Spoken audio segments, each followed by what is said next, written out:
powerful immersive streaming platform. And how does it work?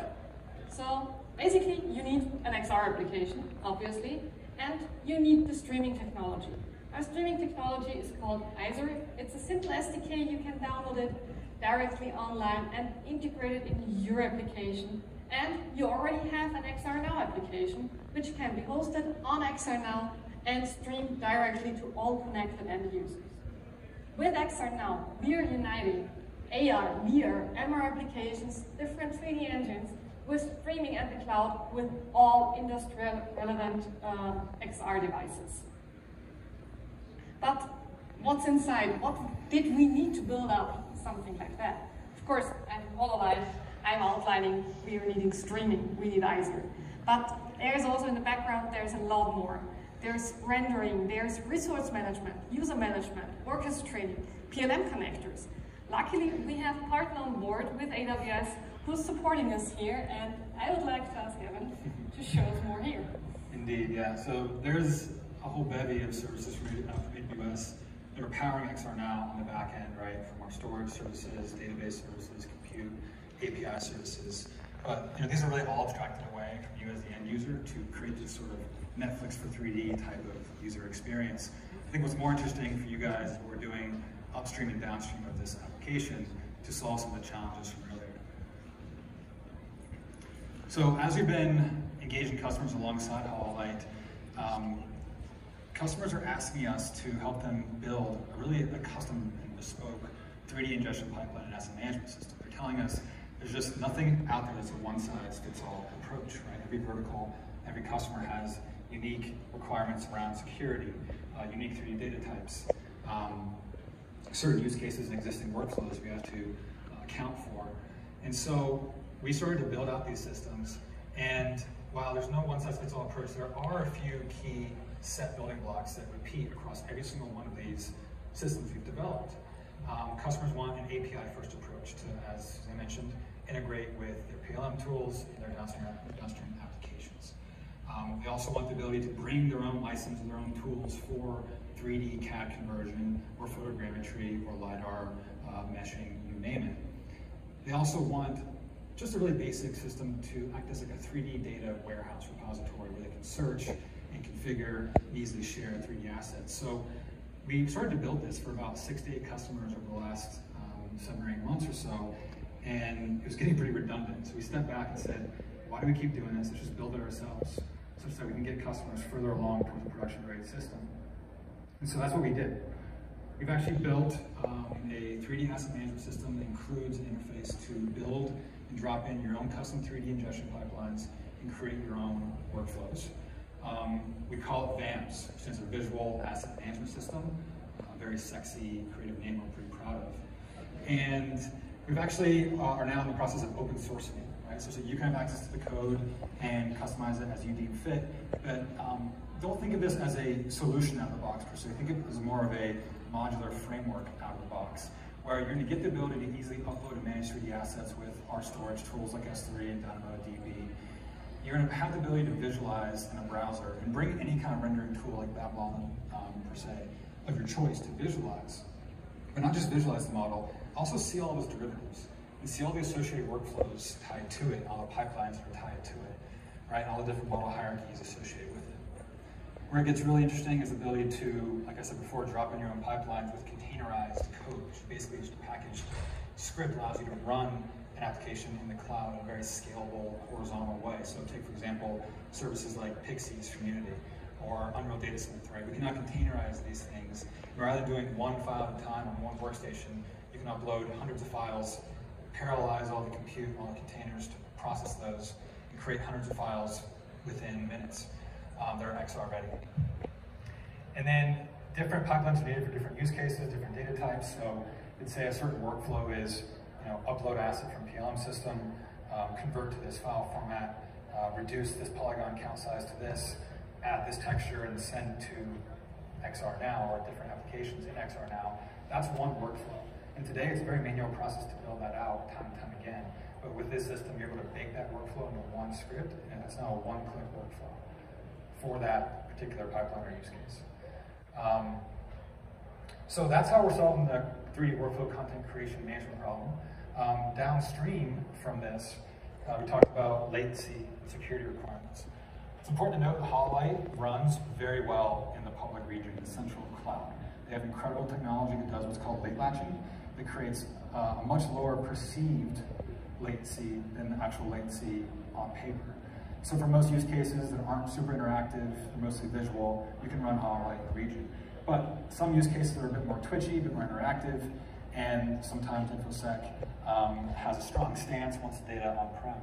So for that, we have a whole slew of edge compute offerings. We have our Outpost offering, which is the same hardware and software stack from our data centers. We drop into your data center, or into your manufacturing facility, or your design environment, or into a retail environment. And it acts as the ultimate little hub for remote rendering and streaming. I call it spatial computing in a box. But sometimes that's overkill. You don't need compute right next to the user, so you can kind of work your way back a little bit to our local zones offering, which is now a cluster of Outpost in these smaller data centers that are located strategically in busy metropolitan cities, right? LA, San Francisco, Houston, you name it, close to where your employees might exist and be working. A problem that oftentimes we run into, though, is that sometimes enterprises have really old wireless networks, so there's a bandwidth constraint. And so for those customers, what we can do is actually offer 5G offerings now. We have Wavelength, which is our public 5G service with partners like Verizon, telco partners. We've actually dropped Outpost into their, what's called a MEC, Mobile Edge Cloud environment, into their data center with our cloud services so you can stream over 5G. Or if you need private 5G, you can use Outpost, drop it into your data center again or your factory environment, drop in some 5G hardware and software, and then you have your own private mobility, private network via Outpost. And then lastly, some customers, like in manufacturing or in defense, they want something at the far edge, something that's ruggedized, something that can work in a disconnected environment. So for that, we have our Snowball Edge family with GPUs in them. You can run at the far edge and then bring back and connect back into the cloud to download or send back data and applications. Now, this proliferated compute strategy is very important for what is one of the more foundational elements of most use cases, which is remote collaboration, right? Especially in today's post-COVID world, people all over the globe trying to collaborate. So this is when edge compute becomes even more necessary. I think, Suzanne, you have some content around the remote collaboration use case. That's true. So if we put all these parts together, what does it look like? And we want to show you directly one short demo of XML. You're heading towards XML, you choose our engineering solution and software, and we're already connected. You can see the avatar, our colleague Daniel, is already connected with us, and we are both working together with the stored files on the cloud. So the whole application and files are rendered and streamed directly from the cloud to both of us, so we can directly work with each other, no matter where we are based, in which sides of our companies we are right now. And that's basically XR now. But we just don't want you to just trust our words. So we asked one of our customers to join us today. And unfortunately, he's not on site directly with us. But Kurt, can you already hear us? Hello, thank you for having me. One of the major factors we now face is that advanced visualization solutions are becoming a known commodity.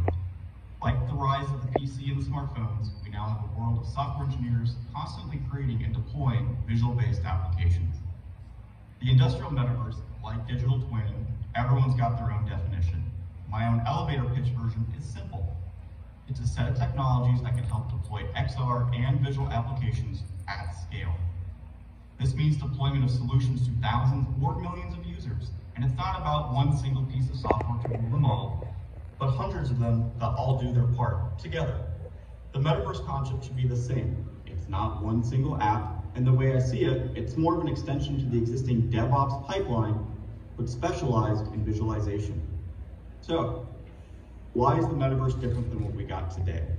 Well, visualization applications are uniquely challenged because of the complexity of the content they serve and their intense hardware and network needs.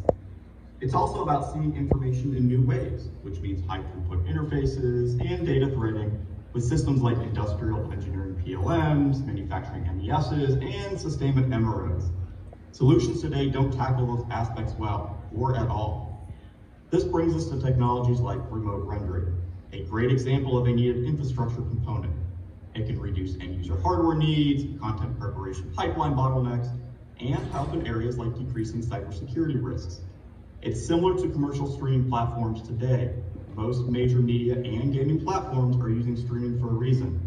Industrial-based companies will be no different.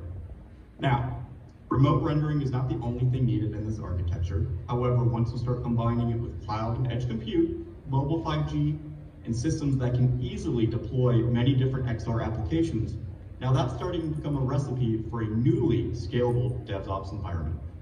My biggest sticking point, though, is that visualization scalability is not just a development team responsibility, but based on my experience, is more of an industry-wide IT challenge. Organizations need to seriously look at these metaverse technologies as native infrastructure components or risk major future IT bottlenecks, even to existing operations. So with that last point, I'll end on a question. Is your infrastructure upgraded to handle visualization? Because deployments for new applications are going to start piling up, and I can guarantee that the developers at this conference are making sure of it. Thank you, everyone, and have a great conference. Thanks, Kurt, for outlining the importance of a technology like XR now. Also, there's more use cases and more different verticals for this technology. We wanted also to bring one of our customers, NHedge, today on stage. Unfortunately, Peter could not join us, but he provided us with some amazing content. But a small warning, if you're sensible to surgery and medical visualizations, please look away from the video, because I don't want anybody of you to throw up and keep that exhibition that way in memory. But let's see what Peter will tell us. Hello, my name is Peter Varello, CEO and co-founder of NHedge. We are perfecting surgery together with our partners, our customers, our surgeons.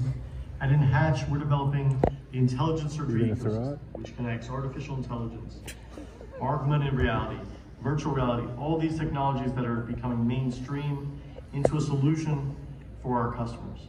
And we're leveraging HoloLight and the technology that they bring with XR streaming into our tools around virtual reality and augmented reality. Today, we're going to show you a little bit of both, but I'm really excited to be virtually here at AWE, and I'm looking forward to what that's going to mean for the future of the medical device industry. Now, over 10 million lives are affected every year by musculoskeletal diseases, and there's a need for over 80 million patients each year to be serviced. So globally, the technology is not yet available, but we believe that by bringing the cost down, by bringing the technology into a higher level, we're going to be able to see incredible opportunities to help all 80 million patients every year. And we're really starting in the orthopedic and musculoskeletal space, but we're quickly expanding into other areas.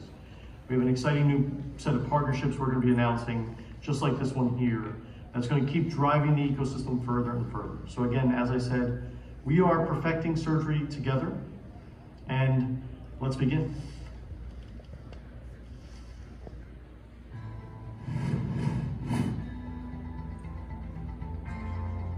In 2022, virtual reality is coming to the NHedge ecosystem. This allows surgeons to virtually train on the patient's anatomy using the actual instruments designed for that surgery. This enables our customers to leverage one cloud solution to deploy all of their marketing content to any device, delivering a personal experience for the surgeon to review and prepare for any surgery. Augmented reality is also going live, allowing surgeons to easily bring the patient's radiographic imaging, including x-rays, MRI, or CT, directly into surgery without the need to look away from the surgical field. The technology allows the surgeon to quickly align the instruments next to the actual bone, giving them the confidence in the placement of where the implant should sit and the bone they must remove. By combining 3D printing with augmented reality, we're able to provide a more accurate clinical outcome for the patient and the most efficient process for the device company, the hospital, and the surgeon. Thank you for allowing us to share the future of surgery with NHedge. Good timing for lunch. Perfect. Now it's not on steak. To sum it up, AWS and HoloLight we're together bringing to you the industrial metaverse. HoloLive is providing the platform and the streaming technology and, of course, our expertise in the enterprise market. Yeah, and we are, like I said, before bookending HoloLive with value in the form of globally available infrastructure and compute upstream with 3D asset management and 3D creation pipelines, and then downstream a portfolio of edge compute services, low latency. Yeah, thank you all for coming. If you guys want to see a demo of the VAMS offering, drop me an email, find me on LinkedIn. My email is simple. It's just Evan, AWS at Amazon.com. Evan, AWS. Happy to set that up. Thanks.